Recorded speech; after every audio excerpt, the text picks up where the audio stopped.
네, 안녕하십니까. KB증권 주식 전략팀의 시황 담당하고 있는 하인환입니다. 이어서 말씀드리도록 하겠습니다. 저는 50년 사이클의 역사라는 주제로 오늘 내용을 준비를 했고요. 위기 속에서 찾는 기회라는 제목으로 좀 긍정적인 아이디어들을 말씀드리려고 준비를 해봤습니다. 저희가 자료를 낸 시점이 10월 말 11월 초였었거든요. 지금은 시장이 2,500 정도까지 올라왔지만 한 달 전만 하더라도 시장이 너무 분위기가 안 좋았어서 좀 좋은 아이디어를 말씀을 드리려고 그렇게 내용을 준비를 해봤습니다. 다 네, 자료가 단계 준비가 된 것 같아서요. 좀 바꿔주시면 좋을 것 같습니다. 네. 50년 사이클이라고 이렇게 자료 제목을 좀 정한 이유는 인플레이션과 금리 상승이 지금 동시에 나타나고 있죠. 근데 이렇게 동시에 나타나는 시기를 좀 찾아보니까 거의 한 50년마다 주기로 나타나더라고요. 지금 이렇게 나타나고 있고, 그리고 1960, 70년대 특히 우리가 매크로에서 비교를 가장 많이 하는 시기죠. 그리고 그보다 좀 앞선 시기는 1910년대가 있습니다. 1차 세계대전이 발발했었던 시기죠.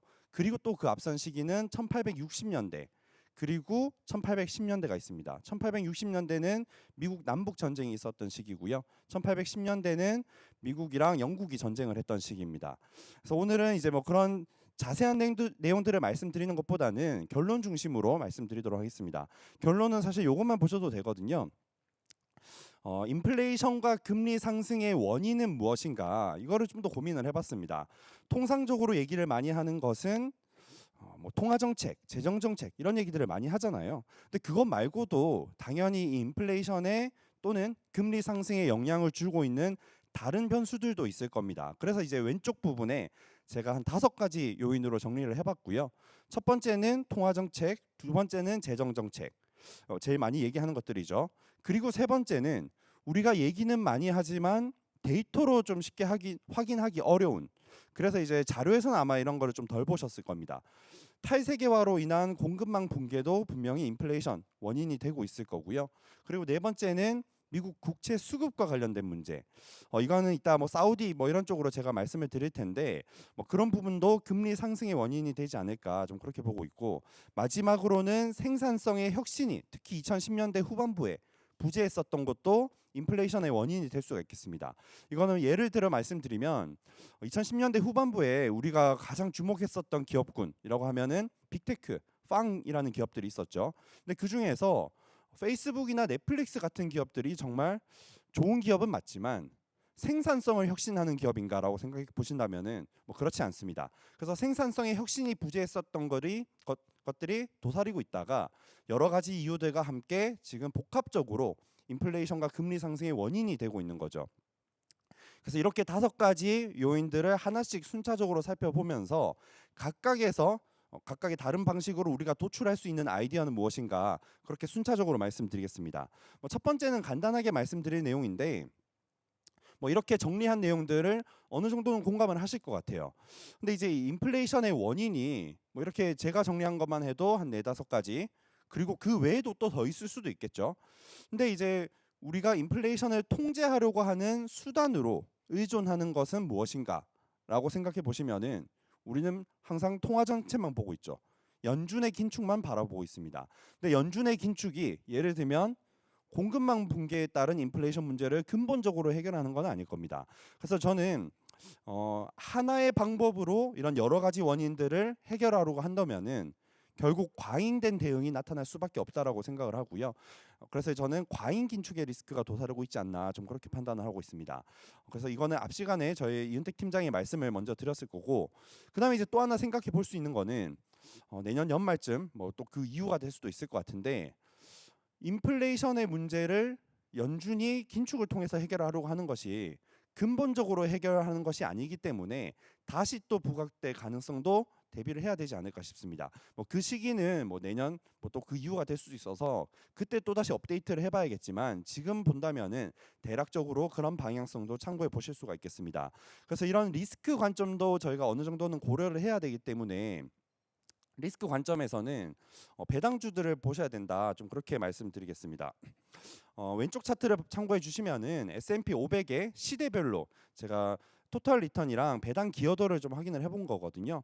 말씀드렸던 인플레이션과 금리가 동시에 상승했던 시기 1910년대랑 1960, 70년대 배당 기여도가 높아지는 현상이 관찰이 됩니다.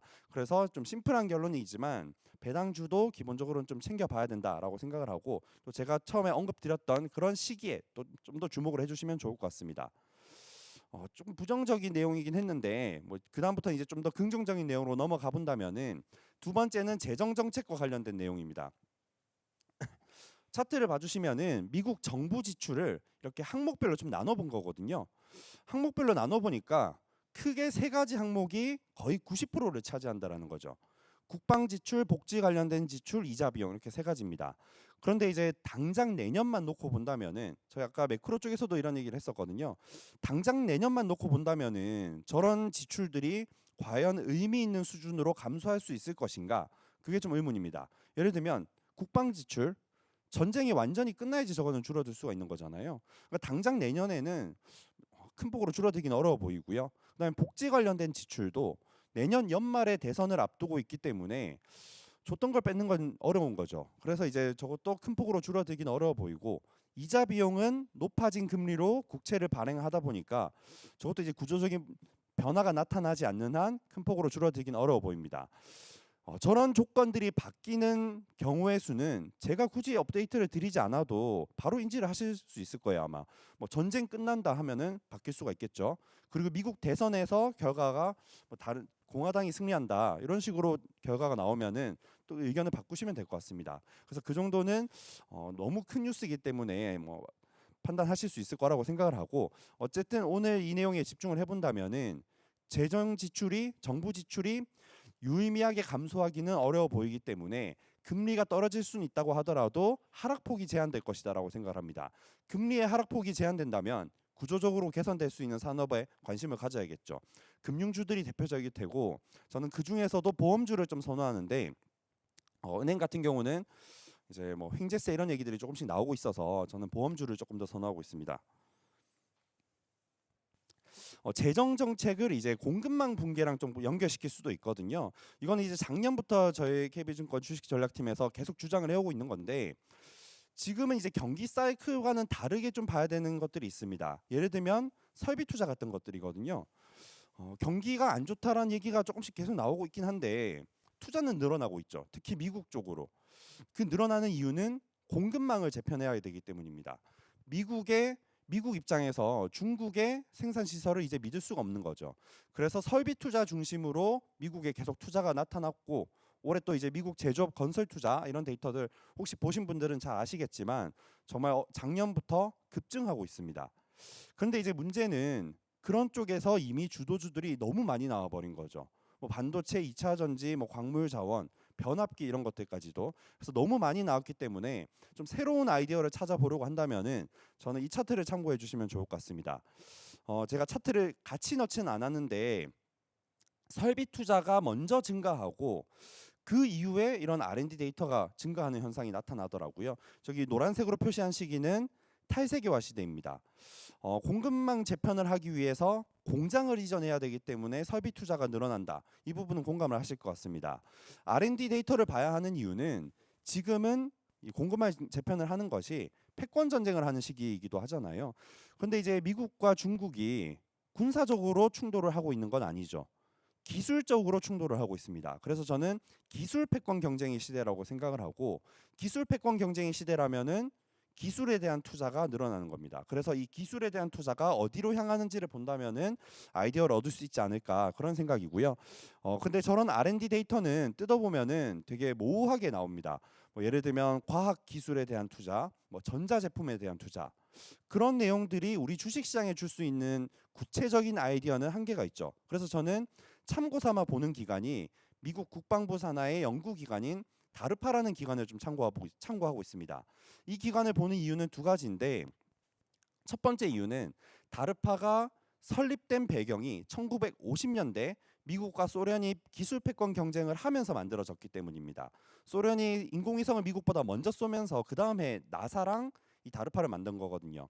그래서 그런 특성을 갖고 있기 때문에 지금 참고해야 된다는 거고, 제가 오늘 차트를 준비하지는 않았지만 이 다르파의 예산이 부시 대통령, 오바마 대통령 때까지는 변화가 없습니다.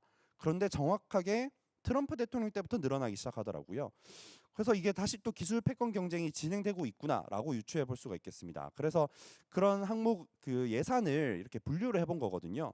분류를 해보면 이렇게 좀 여러 가지가 나오는데 이게 좀 의미가 있었던 거는 작년에 저희 연간 전망에서도 이걸 제가 썼었습니다. 그때 내렸었던 결론은 반도체 후공정 패키징 쪽이 예산이 가장 많이 증가하더라고요. 그래서 이제 그쪽이 추천 업종이었었는데 이번에 새롭게 업데이트를 해보니까 우주항공 분야가 예산이 가장 높게 나타납니다. 빨간색으로 동그라미 쳐둔 거고요.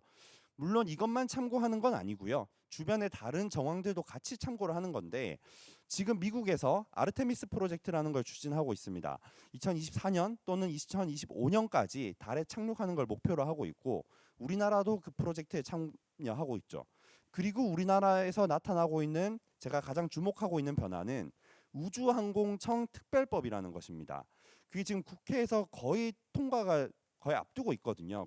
여당과 야당이 합의를 봤기 때문에 뭐 국회 일정에 따라서 이제 조만간 통과되지 않을까 싶은데 그런 법안이 통과되면 한국판 나사가 만들어지면서 이 우주항공 분야에 대한 정책적인 지원이 본격화할 수가 있겠습니다. 그래서 저는 내년에 가장 주목하고 있는 테마로는 이런 우주항공을 주목하고 있습니다.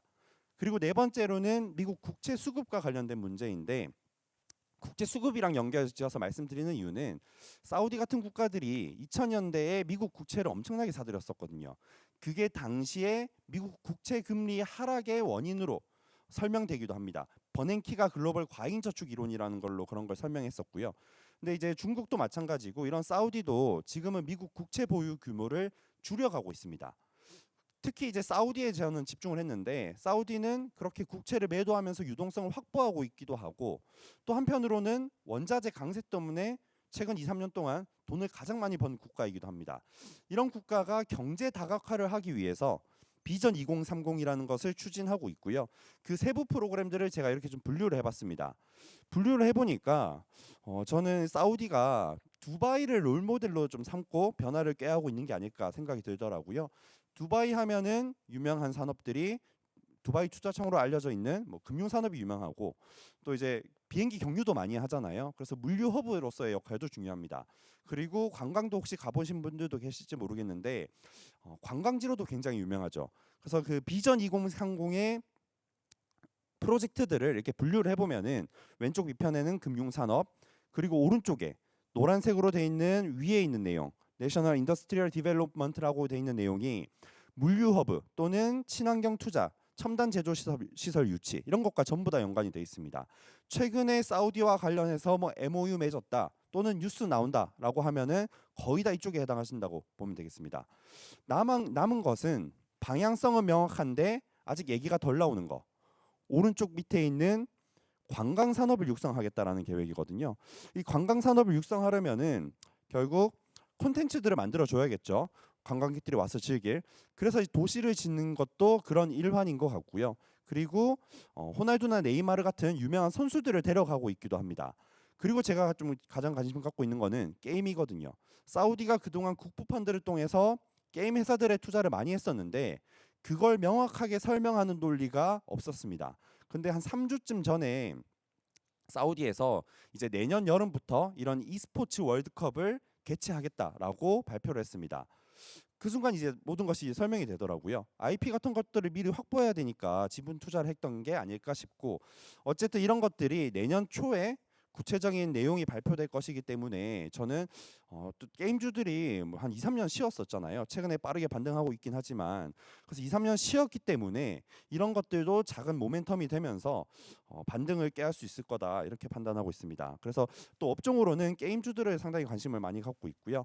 마지막으로는 좀 짧게 말씀드리면은 생산성을 혁신함으로써 인플레이션을 완화하는 겁니다. 한 사례만 말씀을 드리면 1910년대 1차 세계대전까지 발발하면서 지금보다 인플레이션이 가파르게 올라갔던 시기거든요. 그때 헨리 포드가 포드 자동차를 성공시켰습니다. 근데 이런 것들이 초반부에는 경제에 미치는 영향이 미미해 보일지 모르겠지만 자동차 침투율이 계속 올라가고 그동안 가격은 떨어지게 된다면은 결국 인플레이션이 완화되는 데 미치는 영향은 점점 커질 것이거든요. 같은 것을 저는 AI랑 로봇에서 기회를 찾아봐야 되지 않을까 싶습니다. 뭐 AI 같은 경우는 AI랑 로봇은 올해 워낙 화두가 됐기 때문에 구체적인 내용은 생략해도 될 것 같고요. AI 같은 경우는 수요처가 확장될 것이다라고만 말씀을 드릴 수가 있겠는데 올해는 클라우드 기반 AI가 화두였다면은 저는 점차 온 디바이스 AI라고 요새 얘기를 많이 하더라고요. 휴대폰 같은 것들에 도입을 하는 그런 흐름으로 연결이 될 것이다라고 생각을 하고 로봇은 제가 작년부터 많이 다뤘었거든요.